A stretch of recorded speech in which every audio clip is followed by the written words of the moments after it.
Hello everyone. This chapter discusses economics and urbanization. It's for the business-minded environmental science person. um, Maybe for the person who is a city dweller and wants to see how they can better use their city living to help conserve the environment and conserve specific fundamental things that we all need. Just going to flip through quickly and just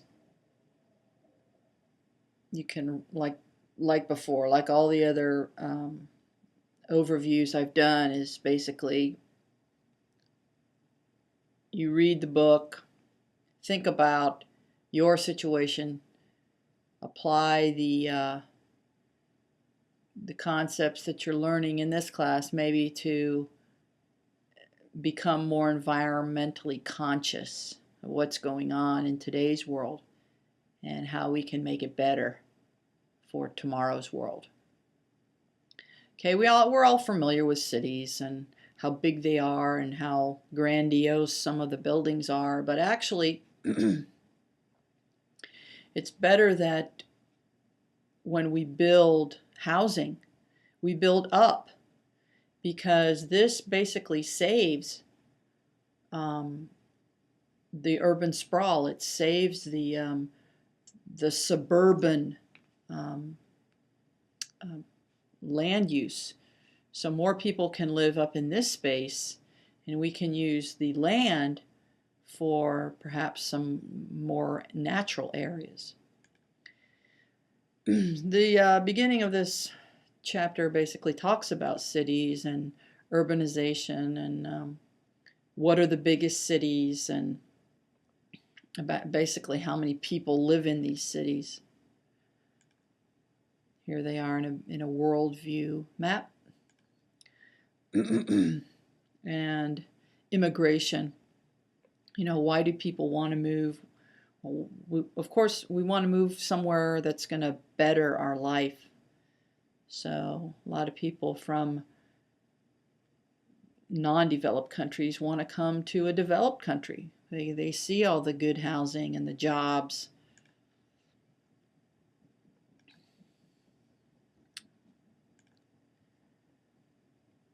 Urban planning. We need to have plans in place for these big cities, and we need to limit the growth. We need to be able to manage the people who are there.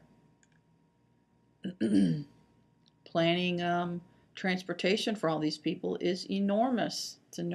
It's an enormous thing to plan, and getting people from their jobs back to their home, all the congestion, all of the pollution that's put in the air by all the vehicles and so forth. It's got to be a totality in thinking. We need to think, how can we reduce the congestion and the pollution? What are we going to do with all of the sewage? What are we going to do with all of the garbage that all of these people produce?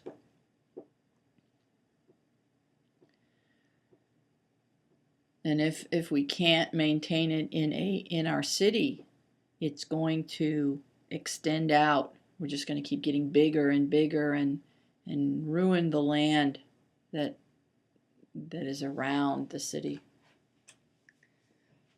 And that's basically what happened in Wellington. Wellington used to be wetland, used to be farmland, used to be green. Now they have some areas that might look like this, but they have other areas that are zero lot line. All these people are living in tightly packed communities with no drainage, and they're flooding, and they're complaining about floods. Well, when you build in a wetland, you have to expect floods. So Make sure you are aware of where you're buying a home before you buy a home in that area. Go back in history and see what actually that area was before you decided to, before not you decided, but before the developer decided to buy up a cheap swampland and build homes on it. Do your research. What are we going to do with all the traffic? What can we do to make our cities more livable? Well, goals for smart growth. Some ideas. Hopefully that these committees can get together and see politics again. The politicians and the city council and all these people approve all these zoning changes, and it's all comes down to what basically the community wants and who they elect to be their voice in the city commission.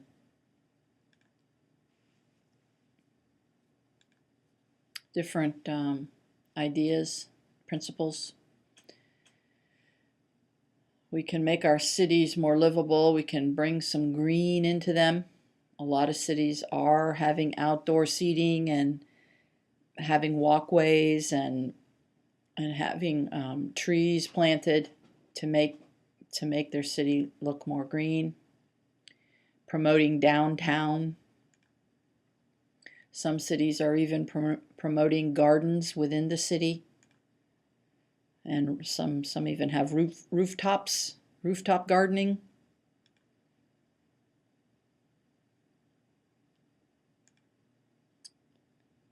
We need to incorporate sustainable development using sustainable materials.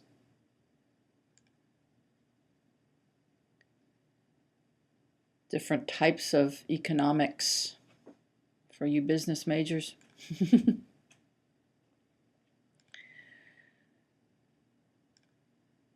Renewable versus non-renewable. We know that our petroleum is non-renewable, and we need, in the past several years, we have tried to break away from petroleum and our heavy use of it, and we are trying to use more wind energy and solar energy and all these other energies we're trying to develop.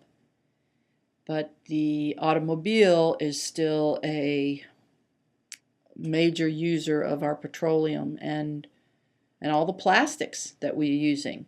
These come from petroleum. So we really, everybody likes their water bottle. But if you could basically refill your water bottle, we would all use less water bottles. Okay, it's becoming a real problem. All these plastic bags, those are petroleum based. So if we could remember to take in our shopping bags, our cloth shopping bags when we go shopping, and say no to the plastic, we will do our part. Just think about what you're using, okay? Try and help out.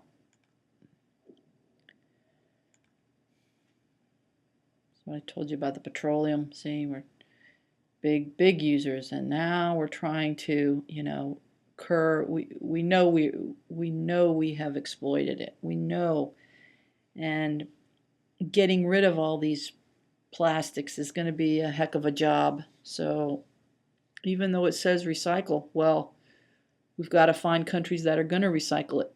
And all the recycling is putting pollution into the environment. It doesn't come without a cost. So read through